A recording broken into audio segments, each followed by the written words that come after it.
Dans le bloc opératoire ce matin, une dizaine de personnes, médecins et infirmiers.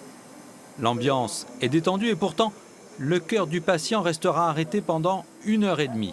Objectif, remplacer l'une des 4 valves qui régulent la circulation du sang dans le cœur. Si on laisse les choses en l'état, le patient va évoluer vers des crises d'insuffisance cardiaque jusqu'à ce qu'une des crises devienne fatale. Grâce à une caméra 3D, le chirurgien intervient au plus profond du cœur. Équipé de lunettes spéciales, il le voit en relief sur son écran. Une valve cardiaque, ce n'est pas plus gros qu'une pièce de 2 €. L'ouverture sur la poitrine fait à peine 5 cm, ce qui évite de découper le sternum. Quand on a subi une sternotomie, c'est un délai de 3 mois pour pouvoir un petit peu récupérer sa vie d'avant la chirurgie. Et un délai de 6 mois pour être complètement confortable. Avec cette technique, les patients peuvent récupérer quasiment au bout du 2e mois et certains patients vont même demander à reprendre leur travail après cette convalescence de 2 mois uniquement.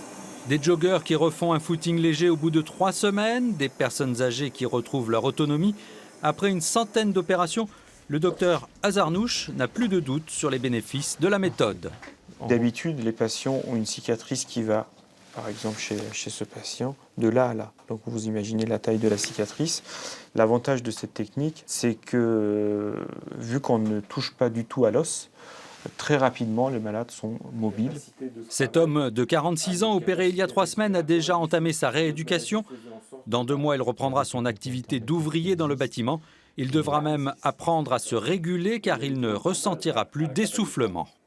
Déjà avant de me faire opérer, je travaillais, je n'étais pas beaucoup essoufflé, je ne sentais pas que j'étais malade. Et là, ça va de mieux en mieux, je trouve que ça va de mieux en mieux. Très surpris d'être remis sur pied aussi vite. Inventée dans les années 70 en France, la chirurgie des valves cardiaques vient de faire un bond en avant. On ne la pratique que dans 4 endroits. Une seule ville est bien plus en avance. On a eu beaucoup de chance de pouvoir collaborer avec eux. C'est le CHU de Dijon.